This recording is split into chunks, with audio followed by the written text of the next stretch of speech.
பிசாசு எப்பொழுதுமே ஒரு பக்கம் அவனுடைய டார்கெட் என்னன்னா, சபைக்கு வெளியே கூட்டங்க பார்த்தீங்களா, அவங்க ரட்சிக்கப்படாம அவங்களை அப்படியே தன் கட்டுக்குள்ள வச்சிருக்கிறான்.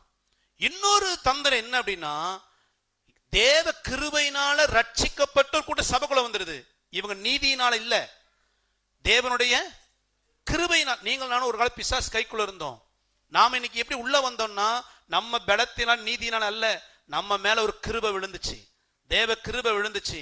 பிசாசு கையில இருந்து கர்த்தர் பிடுங்கினார், நம்மை பிடிங்கி கொண்டு வச்சாரு. இப்ப பிசாசு பாக்குறான், ஒரு கூட்டம் கைக்குள்ள இருக்குது, கூலா இருக்கிறான். இன்னொரு கூட்டம் நீங்கள் நானும் சபைக்குள்ள வந்துட்டோம். இத என்ன பண்றானா, நம்மள சபைக்குள்ள வச்சே அவன் ஏஜென்ட்டா மாத்த விரும்புறான். எப்படி? சபைக்குள்ள வச்சுக்கிட்டு நம்மள அவன் ஏஜென்ட்டா மாத்தி நம்மள உள்ள வச்சே சபையை பாழாக்க போராடுகிறான்.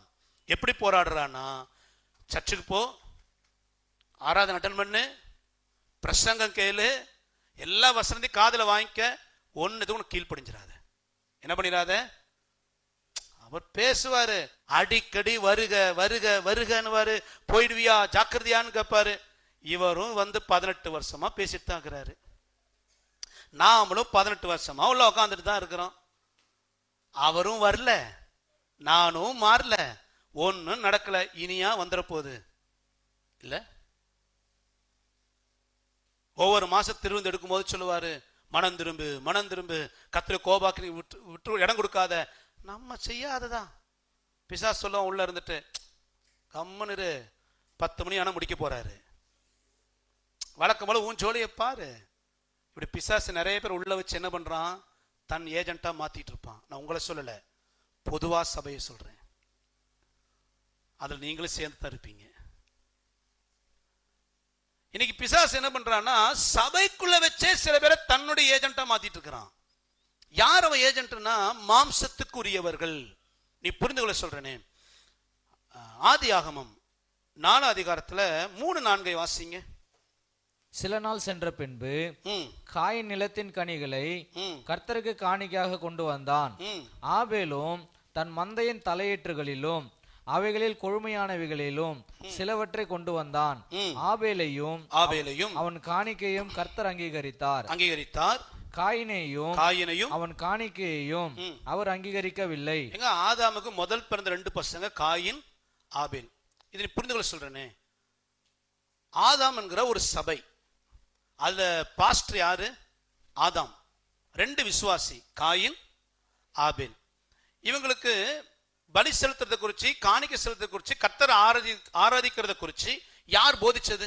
காயினுக்கும் ஆபேலுக்கும் ஆதாம்ங்கிற பாஸ்டர் தான் பிரசங்கம் பண்றாரு.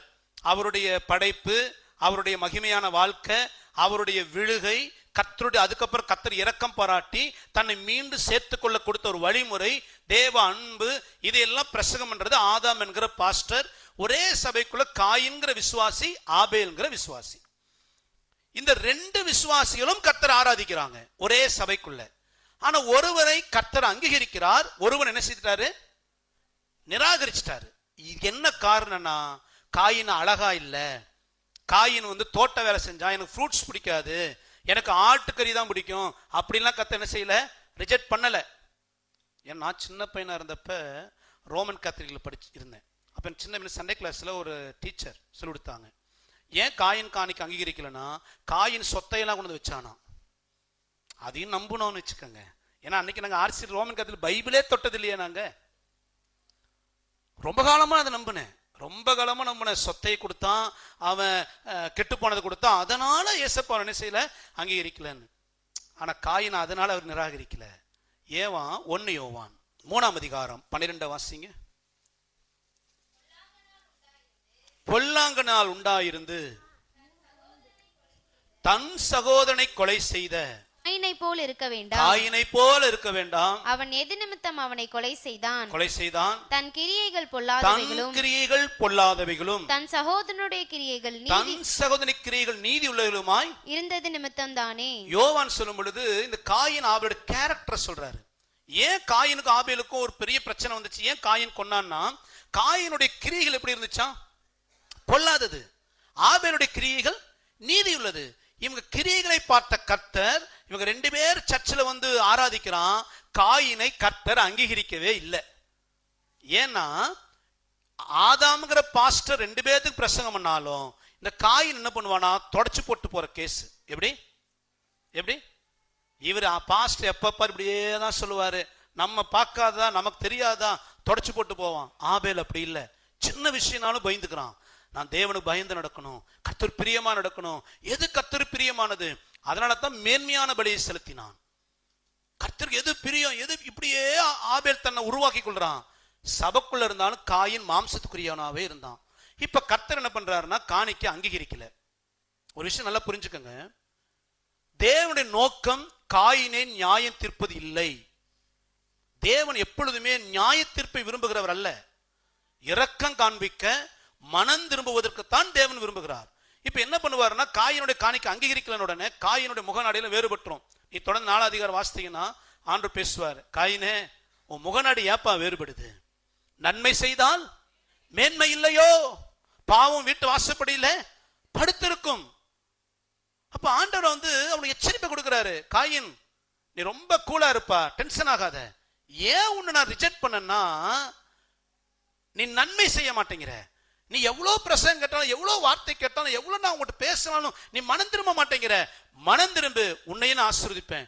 கர்த்தர் அவனை எச்சரித்தார், புத்தி சொன்னார். இன்னைக்கு பாருங்க, ஏன் உங்களை சபையில் நம்ம கொண்டு வராரு, நம்மளுடைய அட்டகாசம் எல்லாம் ஆண்டவருக்கு தெரியும், நம்முடைய எல்லா தவறுகள் கர்த்தருக்கு தெரியும். இவ்வளவு சத்தியம் கேட்டு சில விஷயத்துல மனம் திரும்பாமலே துணிகரமா நடப்பது கர்த்தருக்கு தெரியும். ஏன் ஜீவனை எடுக்கவில்லை, ஏன் இன்னும் கர்த்தர் வரல, அவர் தாமதிக்கிறார் என்று எண்ணுகிறது போல தன் வாக்குத்தத்தை குறித்து தாமதியாமல் ஒருவரும் கெட்டு போக கூடாது என்று சொல்லி, அந்த ஒருவர் நீயும் நானும் தான். நம்முடைய எல்லா பாவம் கர்த்தருக்கு தெரியும். ஆனா ஏன் இன்னும் ஜீவன் எடுக்கிறது இல்லமா, ஏன் இன்னும் நம்ம கர்த்தர் வருகை வரல தெரியுமா? நாம மனம் திரும்பணும். இன்னைக்கு உள்ள ஆலயத்தை கொண்டது நோக்கம், இன்னைக்காவது உன் சுபாவத்தை விட்டுரு, இன்னைக்காவது மனம் திரும்பு, இனி இந்த பாவத்தை தொடராத, இனி இந்த அருவருப்பு வேண்டாம் உனக்கு. நான் இன்னைக்கு உனக்கு நான் ஜீவனை கொடுத்தது நீ நியாயம் தீர்க்கப்பட்ட கூடாது, நீ மனம் திரும்பணும் என்பதுக்கு தான் ஜீவனை கொடுத்தேன். காயினை கர்த்தர் எச்சரித்தார், நமக்கு அந்த எச்சரிப்புக்கு தான் ஆலயத்தை கொண்டு வருகிறார். காயின் என்ன பண்ண தெரியுங்களா, போயா வேலையை பார்த்துட்டு, காண்கிற என் அப்பா ஆதாம் பேச்சையே கேட்கல, காணாத கர்த்தர் சத்தத்தையா கேட்க போறேன். இதுதான் அவனுடைய ஸ்டேட்மெண்ட். அவங்க அப்பா முகமுகமா அதே மதிக்கல அவன். இப்ப கர்த்தரை பார்க்கல ஆதாம், ஒரு சத்தம் தான் கேட்குது. ஆதாம் பயப்படல, நேர போனா ஆபேலை கொலை செய்தான். முடிவு பரிதாபம். தேவன் நியாய தீர்ப்பை விரும்புறது இல்லைங்க. நம்ம தவற உணர்த்தி, நீ இன்னும் மாம்சத்துக்கு இருக்கிறியே, மனம் திரும்பி வா, உன்னை சேர்த்துக்கொள்ள ஆயத்தம்னு சொல்லி கர்த்தர் விரும்புகிறார்.